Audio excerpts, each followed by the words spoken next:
Kali solo ndeko na biso atindi ana besoin ya ba conseil na komi yango awa yango na ndobwaka bwaka misu boye ko na se rappeler ndeko ya mwasi azalaki na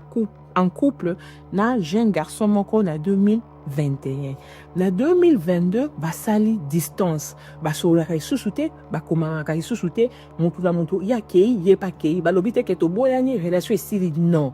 motu ya kei ye pa kei ndeko mwasi aye kokutana na jeune garçon mosusu na 2023 na 2023 mwana mobali wo mosusu balingani na ye mbala moko mwana mobali wana aki kosenga facture asali prédote asengi facture po abala ndeko mwasi mais baye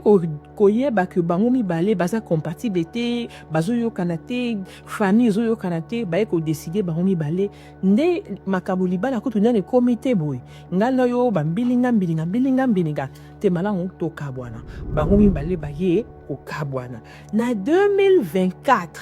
ndeko mwasi azongani na kope na ye oyo balinganaka na 2021 bozolanda bozokapte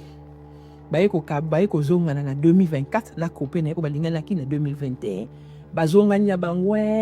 bazongani pe normal mais mwana mwasi bakabonaka na kope na ye ya 2021 wana po azalaki sérieux te mobulu kosimba basi koto kosimba koto amona donc kobetox amona mwasi aleka te yango bakabonaka na 2021 mais na 2024 bazongani lisusu ntango bazongani ndeko mobali atikaki vi na ye wana ya kosimba